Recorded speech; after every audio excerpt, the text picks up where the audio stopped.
बुल्ले नूं समझावन आईयां भैनां ते भरजाइयां कि मन लै बुलिया साडा कहना छड्ड दे पल्ला हराइयां आले नबी औलादे अली नूं तू क्यों लीकां लाइयां। कि आपने जवाब दिता कि जेड़ा सानू सैयद आखे दोज़ख मिलन सजाइयां जो कोई सानू राई आखे बहिश्ती पींगा पाइयां राई साई सबन थाई रब दियां बेपरवाहियां सोनिया परे कोजियां गल आइयां। फरमाया कि जे लोड़ी बाग बहारा जा कर हो जा आराइयां बुल्ले शाह दी जात की पूछना है शाकिर हो रजाइयां। अब ये जरा कलाम है जाहिरन इसका मतन बयान किया जाता है कि अगर मैं इस उस तरह पढ़ांगा तो फिर गल्लां थोड़ियां होणगियां, इस वास्ते सादे लफ्ज़ में चर्च कर रहा वहाँ।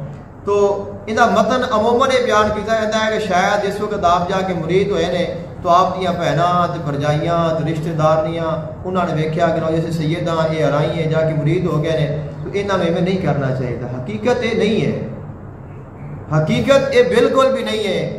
हकीकत ये कि रिश्ते जिस वक्त आपका सिलसिला नसब पढ़िया जाए तो आपका कोई भाई जिहड़ा है उसका जिक्र नहीं मिलता।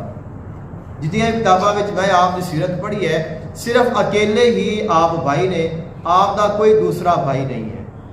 और दो बहना जिहड़ियां आप दियां छोटियां ने आप तो उन्हां दा विसाल हो गया पहले ही, और एक बहन जिहड़ी आप तो वड्डी सी वो हयात रहे ने और वालिदैन दे विसाल तो बाद भी वो आप दे नाल रही ने।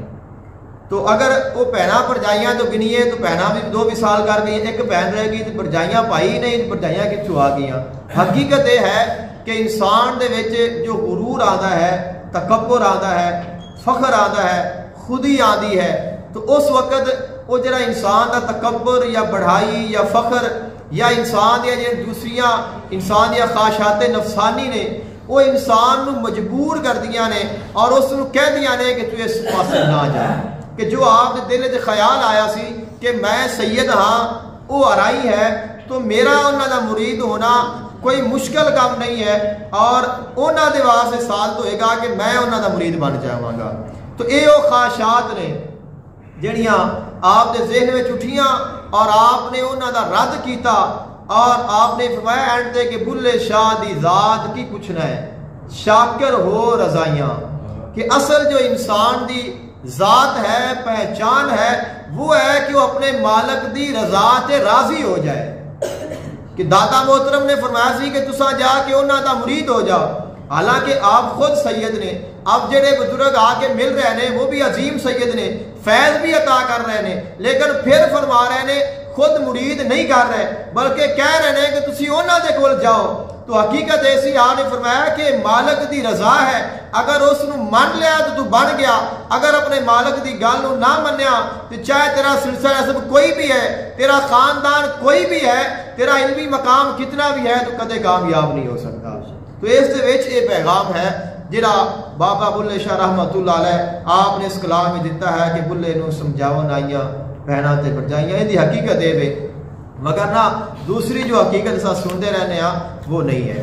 तो बाबा बुल्ले शाह रहमतुल्लाह अलैह जाके जिस वक्त आप दे मुरीद हो गए तो आपने जिस वक्त वो दिल दे सारियां गल्लां कढ़ दित्तियां, मुर्शिद ने कबूल फरमा लिया और फरमाया कि तुसी मुजाहिदा करो, अल्लाह ताला दी इबादत करो और अकेले जाके अल्लाह ताला का जिक्र करो।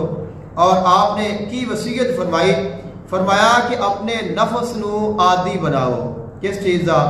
फरमाया कि कदे इसनू भुखिया रख के, कदे इसनू प्यास देनी है, कदे इनू धुप देनी है, कदे इसनू सर्दी देनी है। कि अपने आप नू तुसां तैयार करना है कि अगर तुहानू भुख बर्दाश्त करनी पवे तुहाडे विच वो भी पावर होवे, कभी प्यास आ जाए तो वो भी तुहाडे विच उस बर्दाश्त करने की कुव्वत होवे, कदे गर्मी होवे तो उसनू भी बर्दाश्त कर लो, कदे सर्दी आ जाए उसनू भी बर्दाश्त कर लो। फरमाया कि अपना जो नफ्स है उसनू आदी बना लो कि उन्होंने भुख भी देनी है, प्यास भी देनी है और उसनू गर्मी भी देनी है, उसनू सर्दी भी देनी है। कि ऐसा मकान नहीं बनाना कि जिंदे विच तैनू सर्दी ना लगे, या ऐसा मकान नहीं बनाना कि जिस विच गर्मी ना लगे।